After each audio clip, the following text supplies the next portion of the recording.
This was my first sign project. Not no real big deal, but just simple house numbers. Try out the process. I got several YouTubers to thank for the instructional videos. One of them being Buck's Woodshop, and the other one being Dave Roten. I hope I pronounced his name right, but he does sign making videos on YouTube also. Anyway, just another one of my recent projects. Small and simple and not really worthy of a video of its own. Just part of this compilation video of several projects I've done lately. This is another recent project. It's a Ferris wheel bird feeder. I can't take credit for the idea, but only the execution. I'll credit the original poster in the description below. But the idea is when the birds sit on it, they get an uneven balance of weight on one side, and it rotates, and it's fun to watch them adjust for the rotation and fly from one side to the other and such. It's pretty inactive right now. It's the hot part of the day, and they're hiding rather than eating. But about sundown, they get hungry. They come over here and they start feeding. It becomes a real entertaining feature for us to watch through our dining room window. That's just one of the recent projects. I got another one or two to come. This is another recent project from the weekend. It's one of my wife's projects that we both collaborated on. These ducks, mama duck and baby ducks, were in my mom's garden and outdoors in various locations in her yard when she was alive. And the mama duck got damaged at one point. She lost her head and broke her neck in several pieces being moved around, but we managed to save the pieces through the years, and over the weekend we epoxy glued her back together and used a little of my paint and body skills to smooth out the cracks and crevices where she was broke at. And we got her repaired and doctored up and primed and painted, and her bills and feet, when all the little ducks are painted, repainted the original yellow and black dots for eyes. That was a small project we had going over this past weekend. This is not actually an update because I haven't featured it before. It's not really a project, it's just one of my little pet things I have going, raising some hot peppers. These are known as ghost peppers. I don't have the proper name for them. Couldn't pronounce it if I had it with me. But until 2007, they were thought to be the hottest peppers in the world. At that time, they discovered Trinidad scorpions, which are a bit hotter, but these themselves are pretty hot. I think they're something like 500 times hotter than Tabasco, something like that. They're just off the scale for hot. Anyway, I've got about 9 peppers showing. This will be my first crop after several attempts. Anyway, I've got that going on. Been babying these and pampering them and watching them every day for development and ready for some of them to turn red. I've got 9 peppers on here so far. The 9th one just made its debut yesterday. But if you look closely in between the wind blowing the leaves, you can see the green peppers on the vine, so to speak. I don't know if destruction can be classified as a project or not, but this used to be the ugliest fiberglass camper top you ever seen in your life. Some people call them toppers or whatever in different parts of the country, but this was a mid-70s construction, late 60s design probably. It was horribly ugly in my opinion. I haven't seen one quite like it in a long time. I've hated it for a long time, and finally I come up with enough hired help, so to speak. Somebody strong enough to help me get this heavy thing off the back of the truck without destroying the truck. And we set it out here and took a Sawzall to it and cut it up in pieces that are manageable. Now I can throw the pieces in a dumpster or cut them up into smaller pieces and put them in the trash pile on the side of the road and have it hauled away. Oh, the joy. To quote R. Peak, oh, the joy. You don't know how bad I hated that camper top and wanted it gone, and the pleasure I got out of cutting it up. Next is the truck come off of. This is my 87 Chevy Silverado truck that the camper topper come off of. It's a nice old Survivor. It's been in the family ever since it was new.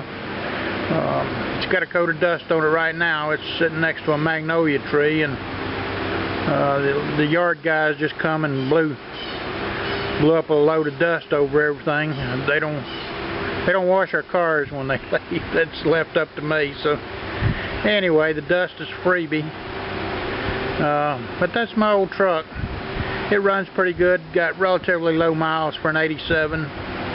It's got 113,000 on it, I think. V8 throttle body injection on a 350. It's got cold air, new tires, new brakes. It did have a pretty nice interior in it, but the interior is weathering away from the heat. Just the last time I got in it, the headliner had split and not really falling down, but it's got splits in it, and the seat cover has decided it's going to disintegrate. It's falling apart on the corner of the driver's side where you enter at, so that's going to have to be replaced. And I've got plans for the truck, but don't know when I'm going to get around to it. It's like everything else in life. It has its place in the list of priorities, and its number hadn't come up yet. I got more pressing things to do, and I can't enjoy it just like it is. Like I say, it does run pretty good. It just drinks gasoline. I have a Nissan that gets 30 miles per gallon. Well, not 30, but it gets 28. And I prefer to run around in it. I can put $15 in it every couple of weeks and do all my running around. Of course, I don't go into town very much, but it covers my needs cheaply.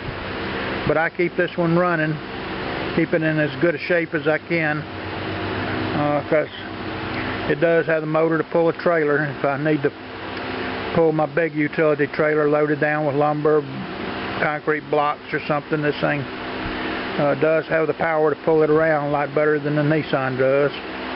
So I keep it. Anyway, that's just a little update on where the camper topper was before it come to its ultimate demise. This is my current workstation.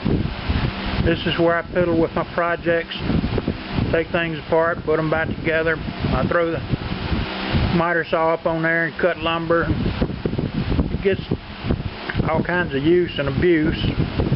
It's just a flimsy folding camper table, very lightweight. It probably doesn't weigh 2 pounds when it's folded up, but it's too rinky-dink rickety to really use for heavy use. I get a saw on here, you know, it wants to rock back and forth if you touch it, and such as that, and it's just not really an appropriate workbench. So I've got another plan in the works. I have workbenches out in the workshop, but it's up here at the house in the 2-car garage attached to the house. I don't have nothing much to work with, and this folding table has been my little workbench over the last couple of years. So it's hard to work on that. And you get a project up here and there's no room for tools, and everything's rocking and reeling, and it's just not that suitable. This is the current project. It's not quite finished, but it just lacks an hour or two of work. It's a mobile workstation to replace the rickety old table. It's designed with 2 oversized casters on one end and peg legs on the other end under the handle, so all it requires to move it around is just to lift the 2 peg legs 1/8 of an inch off the ground, where it'll roll and swivel around and turn around in its own length. The basic dimensions are 2 foot by 4 foot, but I have an extra overhang on the top side, allowing me to clamp pieces of wood to it, or to rip them without going out to the workshop and opening that place up and getting on the heavy duty stuff or bringing out the table saw. I can rip a small section of wood, you know, with my skill saw. It's got a metal handle on one end and to move it around. I'm going to add a drop leaf on the other end to extend its length a couple of more feet for use when I have the miter saw sitting on top of it and need the extra length for support of work material. Let's see, the little box sitting on top of it is a box that's going to be screwed on, I think, on the end of one of the handles to allow me to keep track of the pencils and drills and things that tend to roll around on a work surface.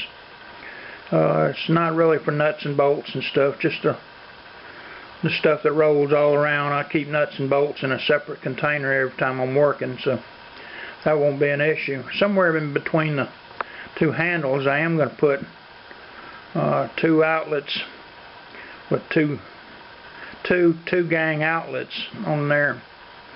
So all I have to do is plug in one extension cord and have 4 outlets on the table.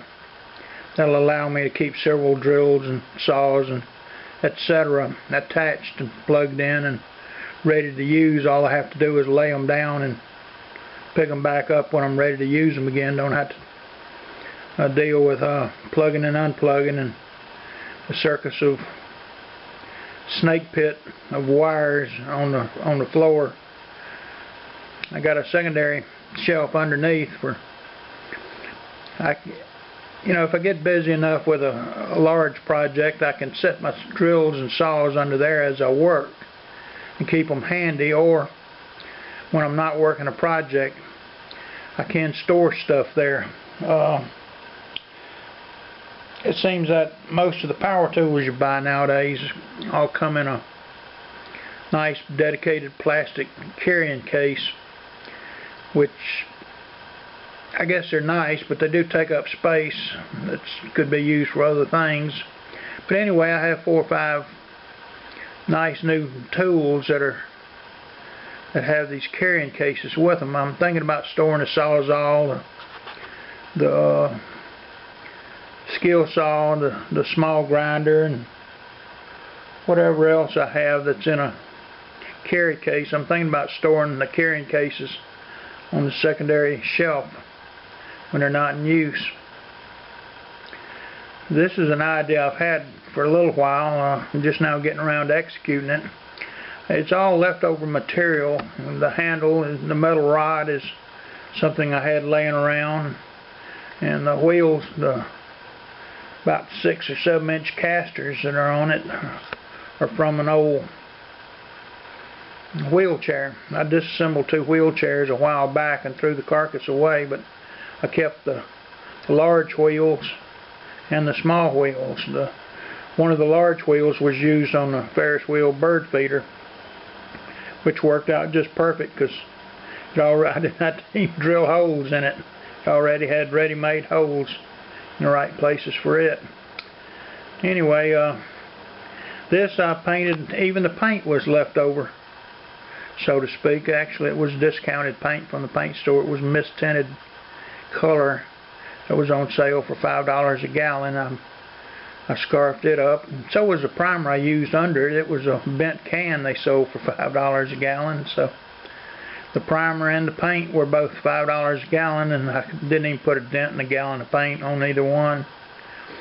So the plywood was recycled from my workshop. There was leftovers from something else, and so other than one stick of 2x4, I don't think I bought anything for this project at this point. I will be purchasing a couple of hinges if I put a drop leaf on the other end.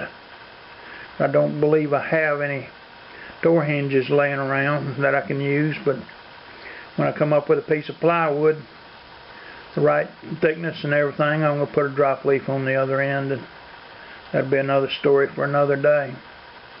It's not quite finished. I've got to put another coat of paint on it. The secondary shelf still has the primer showing and some marks where I sanded some flaws out. But I'm going to get a coat of paint on the secondary shelf, and on the top shelf I never paint them because I don't like to work on a painted surface. Latex, unless it's completely flat paint, tends to never dry. Always things stick to it even years later. So on the work surfaces, just like in my the workshop out back, the top surfaces of plywood, I sand them down smooth with fine sandpaper, and I get a nice smooth finish there and stain it and leave off any finish. I don't clear coat, I don't paint, no kind of finish on the surface other than a natural colored stain that I put on it. I've done 3 or 4 of them like that, and it gives them a nice finished look, and still doesn't have the drawbacks of latex paint.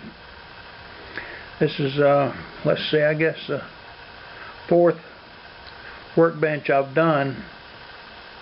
This is the only one that's portable. The large casters were put on there so I can take it in outdoors and finish a project I have out there that's about 89% complete. But I want to be able to take it out there and put the miter saw on it and cut some lumber, and instead of running back and forth to the inside the garage where the table, the rickety table, had the miter saw sitting on it. So that'll be labor saving. At some point I may want smaller casters on it, and I may rebuild them 2 front legs longer and put a smaller caster on it. The thing rolls super easy. I don't know if it's going to be roll too easy when I go to work on it or not, because they're not locking casters, so that may turn into a occupational hazard, so to speak. Well, anyway, that's my latest and biggest project. If I come up with anything else, I'll insert it in this overall video I made. But anyway, thanks for watching, and I'll try to post something again sometime very, very soon. Not stay offline, so to speak, so long. Somebody wanted me to do a walk around on my old 79 Malibu, and they saw a brief glimpse of it in a video, and I promised I would. It's not nothing spectacular as an automobiles go. It's not restored or anything, but it's just a nice old Survivor, and I told somebody I'd do a walk around on it, so one day I'm going to wash the dust off of it and do a walk around. Anyway, thanks for watching.